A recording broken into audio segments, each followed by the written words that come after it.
দুঃখিত আমি আপনাদের এই উপলক্ষে যেতে পারলাম না, কিন্তু আমার যাওয়ার খুব ইচ্ছা বা আমার খুব শখ। আমি নিজে নিজে একা ওই সমুদ্রের মাঝে মধ্যে কি করে ভ্রমণ করে। হ্যাঁ, কথা প্রসঙ্গ আসছে আপনার অনেক কথা, যে এর জন্য হইল যে এই যে মুসলিম হওয়ার পরে আমরা মুশরিক কাফির মুশরিকদের কৃষ্টি কালচার যে আমরা গ্রহণ করি, তাদের সাথে আনন্দ উৎসবে আমরা অংশগ্রহণ করি, কিন্তু সেই উৎসবটা আমাকে কোথায় নিচ্ছে? আল্লাহ সুবহানাহু ওয়া তাআলা সূরা আন-নাবার মধ্যে বলছেন, ইন্না জাহান্নামা কানাত মিরসাদা। কেউ ভাই এরা আমার মধ্যে অনেক কথা, সেগুলো তো যেতে পারবো না সময়। তো আল্লাহ সুবহানাহু ওয়া তাআলা জাহান্নাম এমন একটা গুপ্ত ফাঁদ, শিকারক দিচ্ছেন যে শিকারি যখন শিকার করতে যায়, যে শিকারে আবদ্ধ হয়ে বন্ধু হয়ে সেটা জানে না।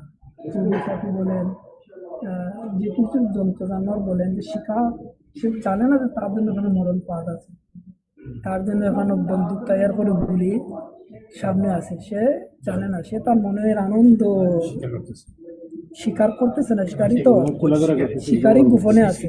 আপনারা দেখছেন, আমি দেখি গেরিলা যুদ্ধ ট্রেনিং এর মতো যারা পাখি বা আমি যাচ্ছি, এদেরও কি আছে, সাপ বিচ্ছিকে অনেক ক্ষতি করে, কিন্তু যাকে শিখাবে সে জানে না, সে মনের আনন্দে খাইতেছে ঘুরতেছে, সে বুঝে না এখন। তো এই যেটা বলছেন সূরা আবার বলে আল্লাহ সুবহানাহু ওয়া তাআলা বলছেন, ইন্না জাহান্নামা কানাত মিরসাদা, যে জাহান্নাম হইল গুপ্ত ফাঁদ। এই যে যারা আমরা মুসলিম দাবিদার, আমরা জানি না এই যে কাফির মুশরিকদের উৎসবগুলা বিনোদনগুলা যে এটা জাহান্নামের দিকে নিচ্ছে, আমি জাহান্নামে অংশগ্রহণ করছি, এটা কি আমি আমাদের মানে দফতরে লেখা নাম প্রকাশের মুসলিমদের কথা বলছি, এই যে বাইরা বা আমরা যখন বুঝতাম না, আল্লাহ মাফ করুন, যখন বুঝতাম না আমরা অংশগ্রহণ করি, সেটা হলো কি জাহান্নামের। আল্লাহ এটা কি করছেন এখানে স্পষ্ট আসছে না কারা। এরপরে বলছে যে তারা যখন তুমি তাদের সাথে কি করো, এটা কি অস্ত্রের যুদ্ধ হতে পারে, যুক্তির যুদ্ধ হতে পারে, ঠিক আছে না, জ্ঞানের যুদ্ধ হতে পারে। আপনি জ্ঞান দিয়ে তার সাথে কি করো, উদউ ইলা সাবিলি রব্বিকা বিল হিকমা, তুমি হিকমতের সাথে তাকে কি করো, মোকাবিলা করো। তো ভাইয়েরা, এই একে আয়াত আল্লাহ সুবহানাহু ওয়া তাআলা সূরা আল-লুকমানে, এই যে আল্লাহ দিনের পরিবর্তন, বৎসর গণনার পরিবর্তন, আমি আর সেটিকে তিলাওয়াত করতেছি না, সূরা আল-আম্বিয়ার 33 নং আয়াতে আল্লাহ সুবহানাহু ওয়া তাআলা ইরশাদ করেন, ওয়া হুয়াল্লাযী খালাকাল লাইলা ওয়ান নাহারা ওয়াশ-শামসা ওয়াল কামার কুল্লু ফি ফালাকিন ইয়াসবাহুন। আর আল্লাহই রাত ও দিন তৈরি করেছেন এবং সূর্য ও চন্দ্র সৃষ্টি করেছেন। কে করেছেন? তাহলে আল্লাহর বিধান অনুযায়ী আমরা আমাদের জীবন পরিচালনা করবো না, আমি আমার নফস এবং এই কাফির মুশরিকদের সৃষ্টির বিধান অনুযায়ী আমি পরিচালিত হব। আমি যদি আল্লাহর রেজামন্দি হাসিল করতে চাই এবং আমি মুসলিম হিসেবে আমাকে পরিচয় দিই এবং আমি সেটা আমার ধারণা থাকে, তাহলে আল্লাহর বিধান অনুযায়ী, আল্লাহর হুকুম অনুযায়ী আমি আমার জীবনটা কী করতে দিব। আল্লাহ যা গ্রহণ করার কথা বলছি সেটা গ্রহণ, আল্লাহ যেটা বর্জন করার কথা সেটা আমরা কী করতে দিব, বর্জন করতে দিব। আল্লাহ সুবহানাহু ওয়া তাআলা দেখেন সূরা আল-আরাফের লম্বা আয়াত, বাংলা বলছি সূরা আল-আরাফের 54 নং আয়াতে একই কথা বলছি, প্রকৃতপক্ষে আল্লাহই তোমাদের রব, যিনি আকাশ ও পৃথিবী 6 দিনে সৃষ্টি করেছেন। তারপর তিনি নিজের কর্তৃত্বের আসনে সমাসীন হয়েছেন। তিনি রাত ও দিনকে ডেকে দেন, তারপর রাতের পেছনে দিনকে কি করেন, দৌড়াইয়ে চলেন, মানে একে অন্যের সাথে প্রতিযোগিতা করছে। একাযোগিতাও তিনি সূর্য চন্দ্র ও তারকারাজি সৃষ্টি করেন, সবাই তার নির্দেশের অনুগত। সবাই তার কি একমাত্র যা সর্বশ্রেষ্ঠ মাহলুক, যারা মানুষকে আল্লাহ স্বাধীন দিয়েছেন, বাকি সব আল্লাহর নির্দিষ্ট নিয়মের মধ্যেই কি করতে তারা চলতেছে, সবাই তার নির্দেশের অনুগত। জেনে রাখো, সৃষ্টি তারই এবং নির্দেশও তারই। সৃষ্টিকার আল্লাহর নির্দেশও কি তার। আল্লাহ বড়ই বরকতের অধিকারী, তিনি সমগ্র বিশ্বজাহানের মালিক ও প্রতিপালক। আমি যে কথাগুলো বলছি, সৃষ্টি আল্লাহ, আপনি আমি কার সৃষ্টি? তাহলে আমরা আমাদের বা সমাজের বা ওই কাফির মুশরিক যারা জাহান্নামে দিচ্ছে তাদের সিস্টেম মতো দৌড়ে পড়ি না, আল্লাহর হুকুমের দিয়ে আমরা দৌড়ে থাকবো। আল্লাহ সুবহানাহু ওয়া তাআলা বলেন উদখুলু ফিস সিলমি কাফা ওয়া লা তাত্তাবিউ খুতুওয়াতিশ শাইতান। তোমরা কি করো, পরিপূর্ণ আমার হুকুমের দিকে প্রবেশ করো, দিনের মধ্যে প্রবেশ করো, দিনটা পালন করো, সতর্ক থাকো শয়তানের দোকাতেই বাসা বা শয়তানের সৃষ্টি কালচার থেকে রক্ষা পাওয়া।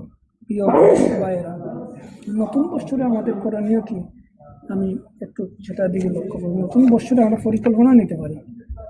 আপনাকে তো বলার প্রয়োজন ছিল যে নতুন বছরে আমরা শুরুতেই যদি এখন থেকে আমরা বছর আসার পরে নিয়ে চলে যে আমি প্রতিদিন আমার সাহিত্যের মধ্যে কোরআন অধ্যয়ন শুরুটা কোনো কোরআন অধ্যয়ন দিয়ে নামাজ, প্রতিটা নামাজ জামাতের সহিত আমি হাদিস অধ্যয়ন করবো, ইসলামী সাহিত্য জ্ঞান চর্চা করবো, আমি আল্লাহর দিকের আসারে যদি নফল রোজা রাখবো, নফল দান সদকা করবো, যে আল্লাহর যতগুলা সন্তুষ্টমূলক কাজ আছে আমি কি করবো, আমার অতীতে যা হওয়ার গেছে আল্লাহ কাছে কি করবো, আমি সুরাত তাওবার আয়াত দিই। তার মানে আল্লাহ কাছে তওবা, আল্লাহ সুবহানাহু ওয়া তাআলা বলছেন যে নতুনত্ব বা বিজয় আসলে কি করতে হবে, ছোট্ট সূরা দিয়ে আজকে পারমিতে বারবার কি একই আয়াত বারবার কি করছেন আল্লাহ সূরা আন-নাসর বলছেন ইযা জাআ নাসরুল্লাহি ওয়াল ফাত। তোমরা কি করো, যখন বিজয় আসে যাইবে, যখন পরিবর্তন হবে, তখন তুমি তোমার রবের ফাসাব্বিহ বিহামদি রাব্বিকা ফাস্তাগফির, তোমরা তো আল্লাহর তাসবিহ তাহলিল বেশি বেশি কি করো।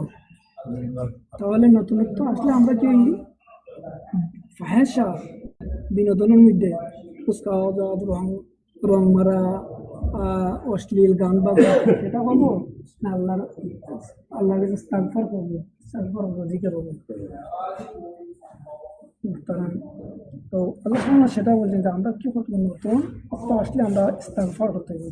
আল্লাহ সুবহানাহু ওয়া তাআলা এই সূরা আল আরাফের 55 নং আয়াতে বলছেন উদউ রাব্বাকুম তাদাররুআন ওয়া খুফিয়া ইন্নাহু লা ইউহিব্বুল মু'তাদিন। তোমাদের রবকে ডাকো কান্না জড়িত কণ্ঠে এবং চুপে চুপে, অবশ্যই তিনি সীমা লঙ্ঘনকারীদের পছন্দ করেন। তো প্রিয় ভাইয়েরা, অনেকগুলা সেদিকে যেতে পারতেছি না, পারবো না।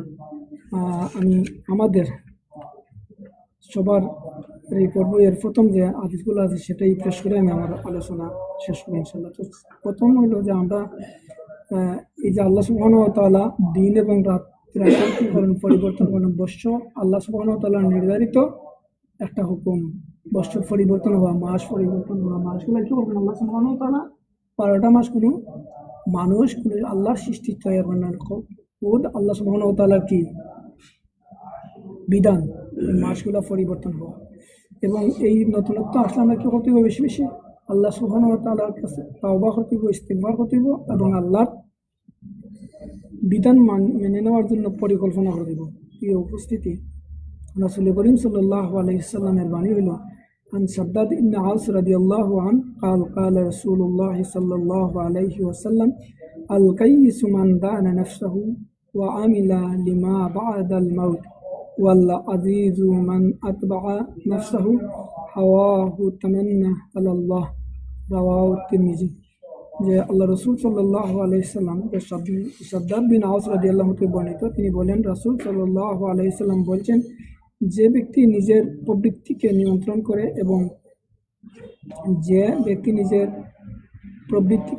করে এবং মৃত্যুর পরবর্তী জীবনের জন্য আমল করে সেই প্রকৃত বুদ্ধিমান। আর যে ব্যক্তি নিজেকে কুপ্রবৃত্তির গোলাম বানায় অথচ আল্লাহর নিকট প্রত্যাশা করে সেই বুদ্ধিহীন। ভাইয়েরা, হাদিসের মধ্যে আলোচনার সাথে মোটামুটি মিলে যে আল্লাহ রাসূল বলছেন